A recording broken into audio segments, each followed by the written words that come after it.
Fuck them Cowboys! Yeah! Never lose sight of the magic of this football team. Yeah! Here we go! I'm all in. Cowboys fans, it's your host Slater here. If you bleed silver and blue and you want honest talk, no filters, you're in the right place. Leave a comment, like, subscribe, and enjoy the video. Christian Parker introduction press conference. Yeah. This is going to be, what we're going to do here is, shout out to Sleeper Cowboys. We're going to use his account, play a couple of clips here for y'all. And what we'll do is basically kind of play them, react to it, and kind of just talk about what we can kind of expect at Christian Parker and kind of go from there. You got anything you want to say before we get into the clips and stuff? No, I'll let the clips speak for themselves, and then we'll make our comments based on that. Awesome. Let me get this set up. All right. Let me know if you can hear the audio, so then hopefully our viewers can hear the audio too. Yep. Well, the first thing we were going to be multiple. I think that whenever you form a defensive structure, it's about the players that you have. So core principles, will be a 3-4 by nature, but 4-3 spacing will be appropriate. 4-2-5 in nickel, different front structures, coverages behind it. But I would say being multiple is probably the most important thing about it. So first thing we get, right, Christian Parker talking about the scheme that they're going to run, the 3-4 defense with multiple fronts. Obviously, as we are becoming kind of, into schemes and podcasters and really trying to do a deeper dive into Cowboys fandom here, I kind of had to do some research on what he meant by a 3-4. I know what a base 3-4 is, but, when you're talking about multiple fronts, what that could mean, right? Obviously, if we're going to run a base 3-4, and with multiple looks, maybe we can have the ability to shift to what this here says is 4-3 looks, a nickel, which is a 4-2-5, and then 5-man fronts. What do you think? Let me ask you this, because I'm kind of jumping all over the place. The base 3-4, are you expecting, Quentin Williams to be that hard nose tackle right there in the middle with the two defensive ends of, Osa and Kenny Clark? Or, what were we expecting out of this 3-man front? So, I made a statement earlier, not earlier in the season, but earlier towards the end of the season, maybe a couple weeks before the season ended, that I didn't like this 4-3 scheme at all. And I felt that with the way with a lot of the build of the athletes in our player groups for defensive linemen and our ends, I personally felt that this team needed to be playing some kind of 3-4 defense. I felt it should have been a 3-4 defense, and I got absolutely cooked for it.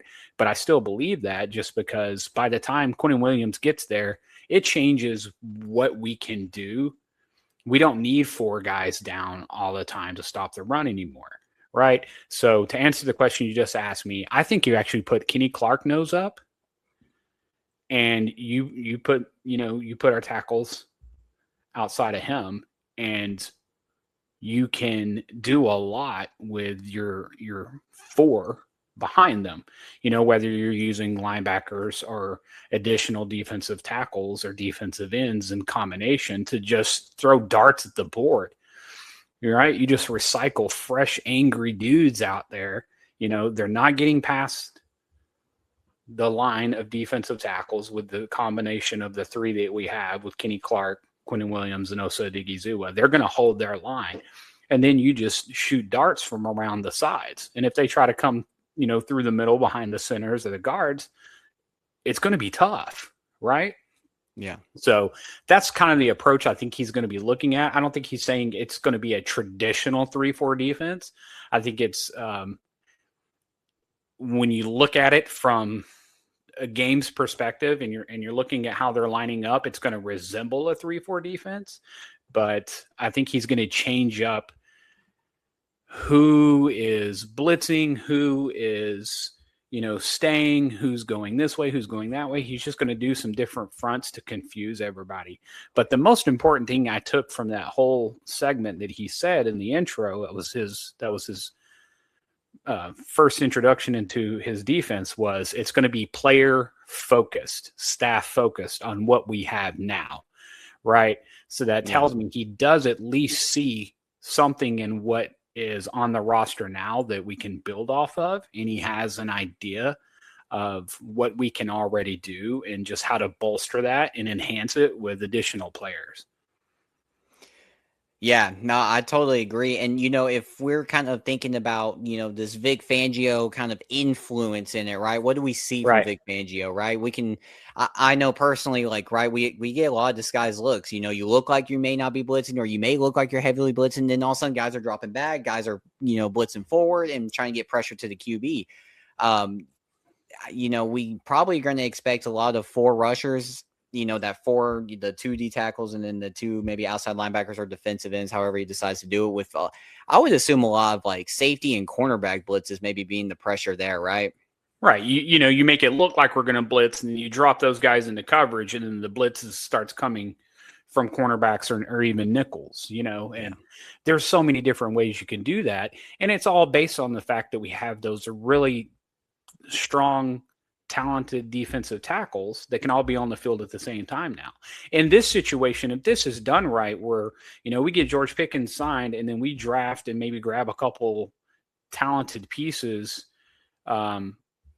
we can turn this around pretty quick and pretty well, in my opinion, just with a better defensive approach using the talent that we have, because you saw flashes from a lot of the guys on this defensive team. It just never got consistent because I really do feel like they were constricted into a set of specific rules and mandates that they had to go out there and play under, and they couldn't really, it just didn't fit for what they're capable of doing.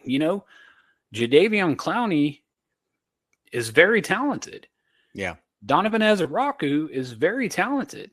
Solomon Thomas, talented. It was James Houston could light a fire at any given time and cause trouble for you. So if you just figure out what everybody can do well, and you let our defensive tackles hold down the gap in the middle, then there's a lot that can happen with the flexing around the sides and good coverage. Yeah.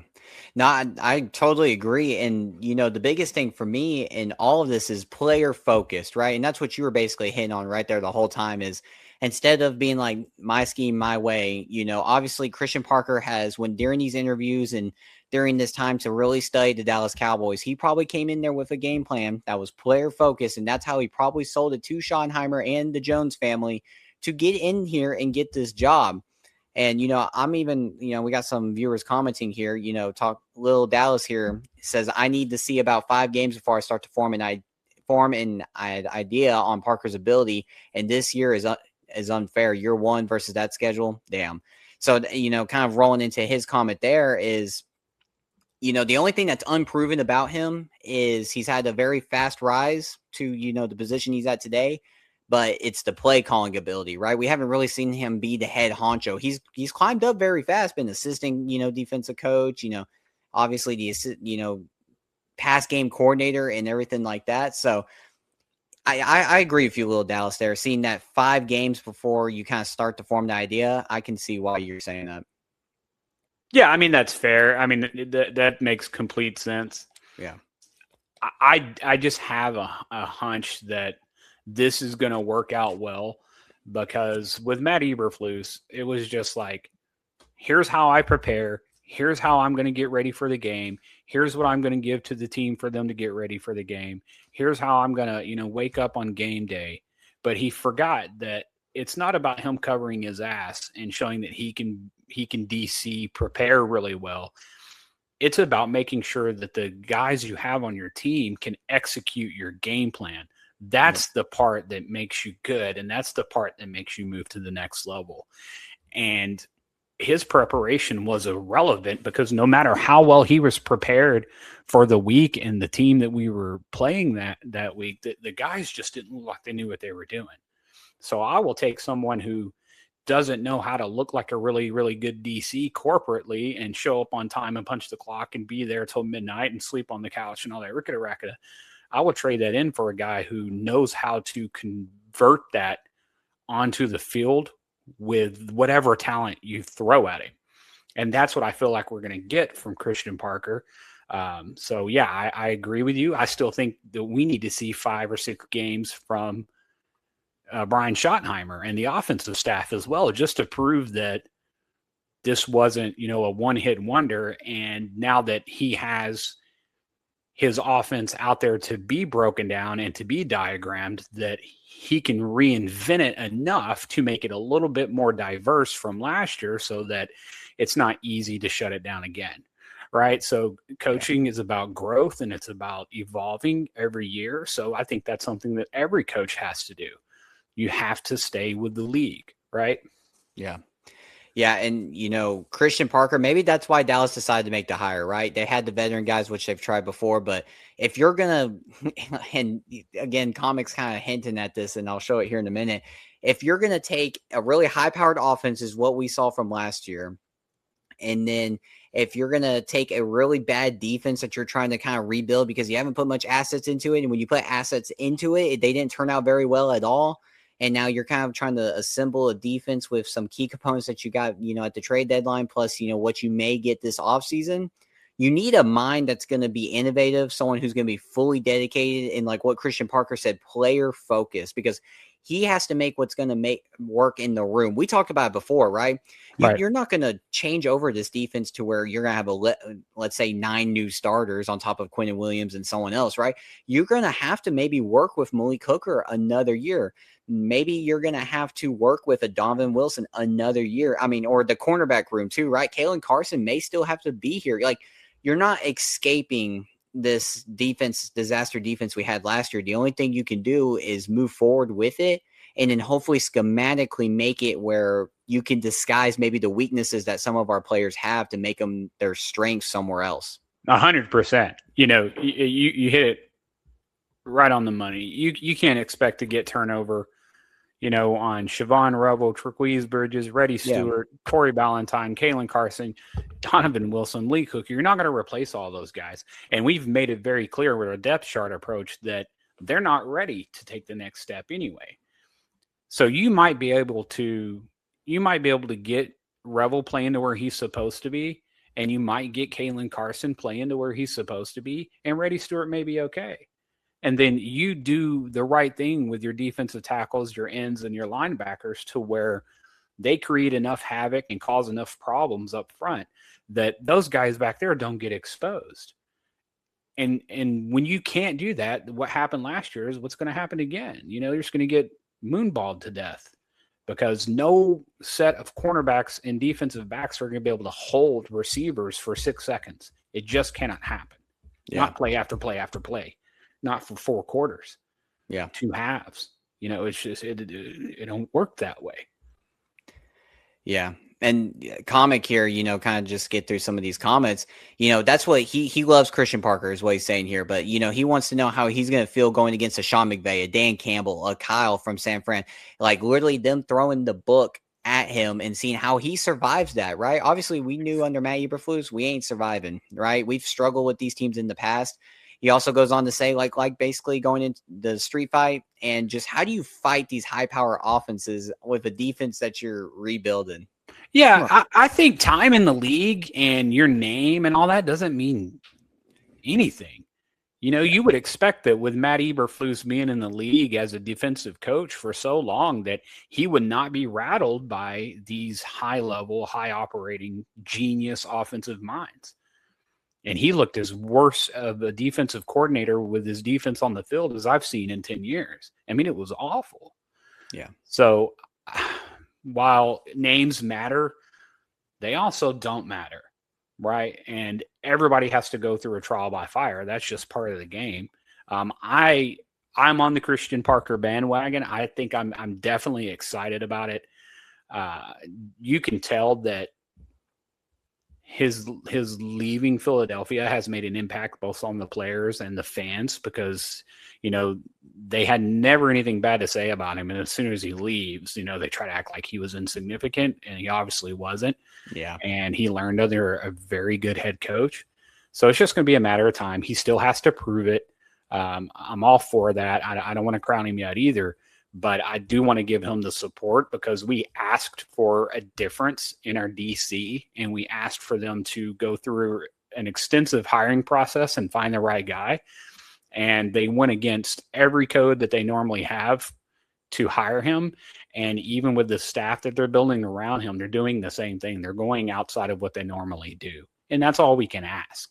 I would rather do this and fail than, go the easy expected route and do what we've always done, and to be changing out again in a year, sending another well-known defensive coordinator out the door. Yeah. And, not to change the gears too much, and we'll get back into the clips here in a second, but Lil Dallas is kind of talking about the cap here, right? Saying that we're 30 million-ish over the cap right now, which we know about. Yeah. And, kicking the can seems inevitable, but next year is going to be similar to this year. If you do that, I figure you pay Dak and CD and bite the bullet this year. Well, we've had this discussion in the past, and what I want to bring up is that, yes, technically we're over the cap, but if you look at it, we can make the cap room. But here's the thing: when does Jerry Jones decide to be the gambler and go all in? If you've seen examples in the past, and I've done this multiple times, is like the Rams and teams that are winning the Super Bowl now are going all in. This isn't like dynasties anymore. You rarely get it. The Chiefs, yes, they were the last one. The Patriots before that, but the Seahawks went all in. They made the cap room. They went to go get their guys early, and they spent the money. It's all about when you want to do it. And if you only have 2 years left on Dak Prescott's contract, why not now? Why not? I agree with maybe kicking the can to his final year of his contract, but if you have this high-powered offense, why waste it another year? If you franchise tag George Pickens and you don't give him to a long-term deal, you're only going to have this maybe high-powered offense for another year with Pickens on the team and on the field. Yeah, 100%. There's a couple of approaches they can take. I know it's corporate Dallas, and they're the most premier professional sports franchise on the planet. Yeah. So they have to look good budget-wise. But even though they're $30 million over cap, as far as their other teams, Dallas still has one of the best P&Ls in sports and the least, of extensions and money issues. So they have a lot of wiggle room if they wanted to manipulate things and, turn levers on contracts and extend their money out and push it out. They could do that, and they could build a super team literally if they wanted to do so. Yeah. I don't think they need to.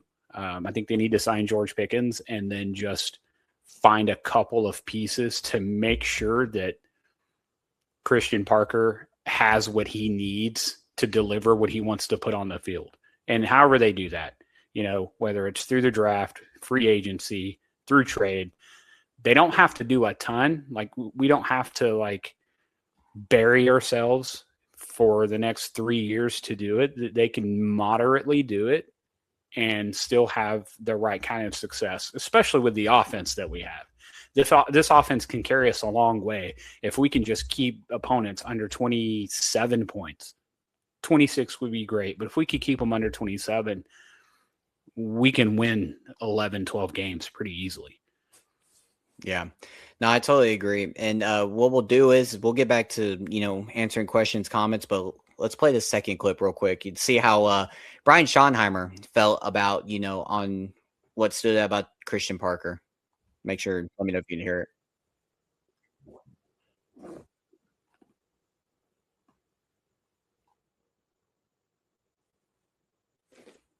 Cannot.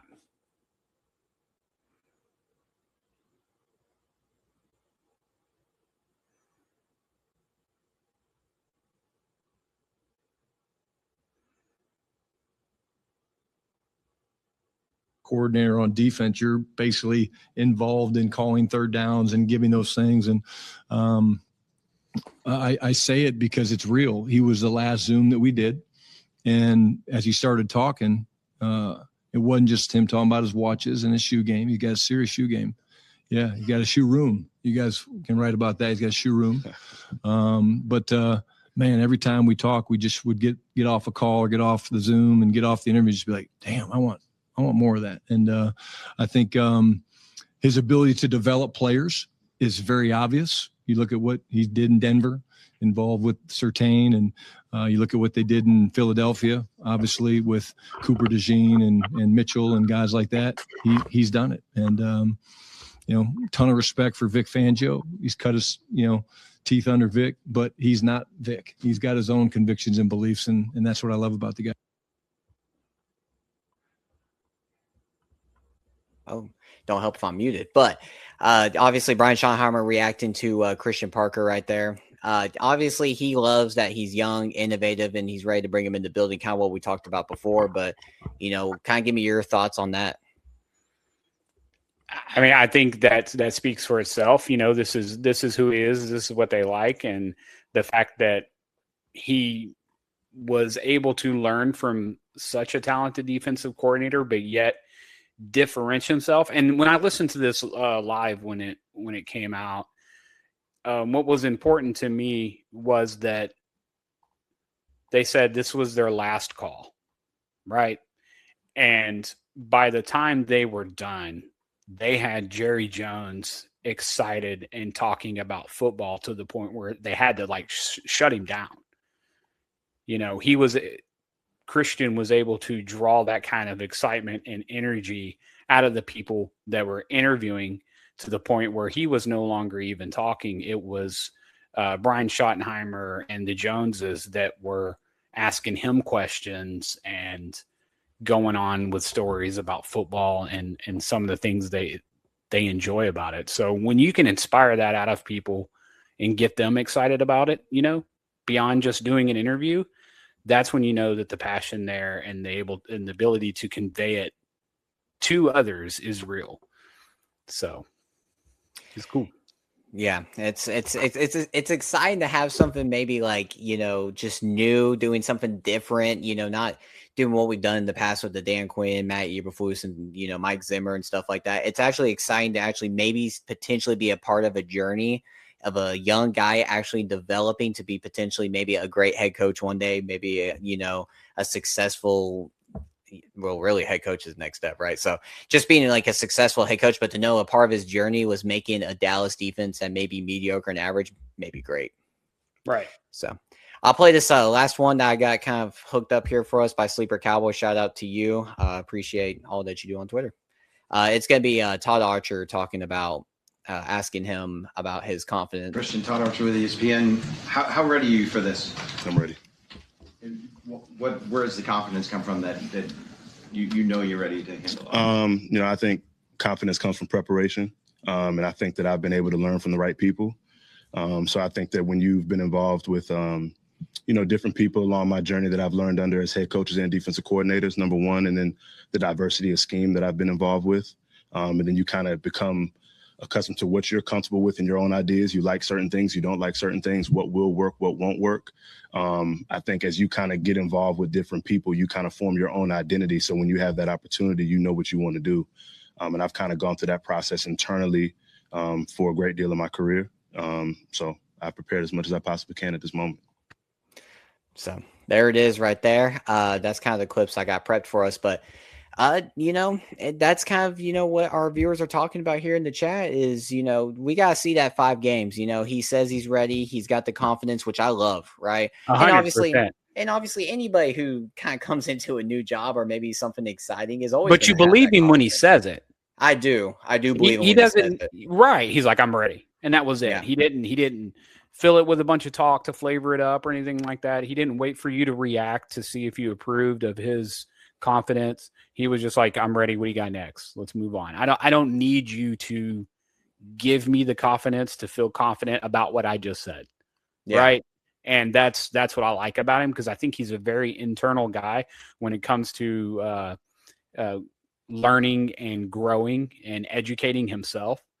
So I think he knows how to do that. He knows how to self-evaluate, and that is huge. He will be the first one to criticize himself and know that he needs to improve, rather than waiting for, the media or Brian Schottenheimer or even us as, rowdy mouth fans to tell him that he's performing poorly. He will be aware of it long before us. So yeah. I think that's an excellent trait to have. And I like the fact that he's just short and simple with his answers, and he doesn't have to elaborate a whole lot. I think he's just ready to put it on the field. Yeah, and that's what I like. That's what I love that you said that, because honestly, the short answer, I didn't even think about that. He wants to get on that field, training camp and whatever, and start teaching these guys, start drilling it into them. Like, this is a player-focused scheme. We're going to be fundamentally strong. We're going to have multiple fronts, but it's going to get fun if we can do the fundamentals right and at least start creating a culture where we are a scary defense, no matter who's out there, right? Christian Parker is what runs this, not the players. Right. And so that's kind of what I'm excited to get to. Outside of that, man, I don't have much else for us. I got a picture, if any viewers in the comments, you want to ask any questions, go right ahead.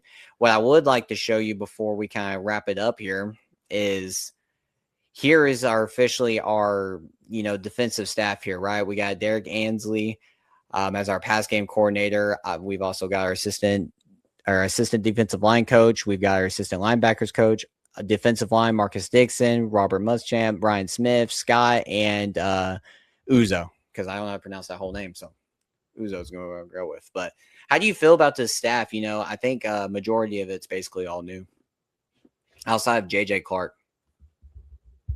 Yeah, I'm seeing some names that I definitely know. It's a pretty significantly large defensive staff. I know Muschamp's talented. Marcus Dixon is talented. Yeah. So we've definitely got some guys that are going to help. I just like the fact that they're doubling down on this a little bit. They're going with a rookie, and they've given him a lot in coaching. But the reason why I like that is because if he does end up building a good program here over the next 2 to 3 years, there's going to be a tree growing underneath him that, just like with Brian Schottenheimer as an offensive mind, that can go out into the league and prosper as well, which only helps the NFL. But at the same time, it helps Dallas continue to have that defensive longevity and be relevant for the next 7 years. With that many guys under him, learning from him and helping him develop his scheme, they're going to develop their version of it at the same time. So if he does have success, we're going to have a coach out of this group that you just put up there on the screen that are going to be taking over whenever he moves on. Because if he's risen to the rank that he's at this fast, he's probably going to keep rising, right? So. And that's the hope. Like we want to start developing that kind of culture. If Brian Schottenheimer is going to be a long-term Dallas Cowboy head coach, he is going to need kind of like that, that Sean McVay, kind of tree or anything like that, where when those guys leave, they promote a guy from within and he steps up. Yes, he has a little bit of struggles because maybe he's a first-time play caller or whatever, but they eventually get their feet on the ground and they start pushing back and they actually start really accelerating at the job that they're doing. Right. And that's all a part of a head culture or a head coaching culture that you're trying to develop and build. So I like 100%. it. One last thing from comic here. How come Jerry loves his offensive players. That puts our fans in the seats, but why hasn't he valued defense since like Charles Haley, Deion Sanders, and DeMarcus Ware that wins championships? Any comments, thoughts on that? I mean, it's a great question, and it just seems like whenever there's turmoil with a player that's as big as the team, not bigger, but, it's always defense. Great mentions there with, Charles Haley, and then, what just happened with Micah Parsons, and then you've had Deion on the defense and Rod Woodson and just some of those things that have happened where they've come in and they've gone. But he definitely does favor the offense because he knows, points sell tickets. But I really believe that Jerry, he knows he's on the clock. And I've watched his last couple of interviews that haven't been put mainstream just because, it's not in season, but the way he's answering questions, you can look them up. He doesn't sound the same wordied up, trying to be double talk and say things without saying them and being cute and hinting and stuff like that. He's talking in a different verbiage that lets me know that he's really serious. And I think he's actually a little bit scared that, he's missing out on what he wants to achieve. So he can't bullshit anymore. So I think we're seeing that develop as we're watching this, and I think it's going to continue. But he definitely, I agree with that comment. He definitely needs to focus on bringing some attention to the defense.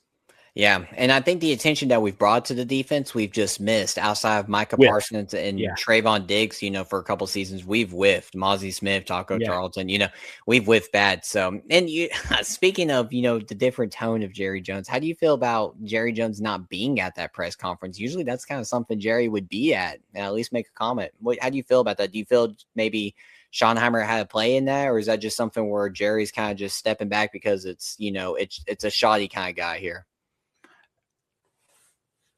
I think that could be it. I didn't think of it that way, but I think he has a lot of faith in Brian Schottenheimer, and he doesn't want to overpower that moment for either one of those guys. Yeah. When he involves himself with a head coach that's on his second year and a coach that's, going to be a first-year defensive coordinator, if he shows up with Steven, everything's just going to be about him. And that just reinforces my opinion that I think he realizes that it's not about him at this point anymore. He's still Jerry. He can still say things. He's still going to draw when he wants to. He still knows how to manipulate the media. But I think he realizes that work has to get done. Yeah. And he doesn't have to be front and center for it to get done anymore. Yeah. But he does have to be excellent in his execution. Yeah, that's how I kind of felt about it is, it's Shoddy's guy. They trusted Shoddy throughout the process to kind of get this defensive coordinator hire right. And obviously, you got to put credit where credit's due so far. You got to give Shoddy his moment and not overpower it. I think that's a really good way to look at it, too. I didn't think about overpowering the moment with a young, new defensive coordinator that we have. So, to wrap it up, if you're still listening out there, we appreciate your comments, subscribe. We hit over 300 viewers. We celebrated it last time, but, wanted to continue it. We appreciate everything y'all do for us. Love the interaction with y'all.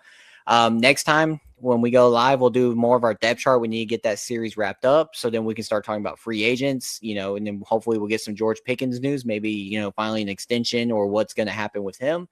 And outside of that, man, unless you got anything else. No, that's it. All right. Until next time, remember, if you're here, you're in the right place. And follow us on Twitter, too, or on X for, all your Dallas Cowboys news. It's in the description below. Until next time, we'll see y'all. How about them Cowboys? Yeah! Never lose sight of the magic of this football team. Yeah! Here we go! I'm all in.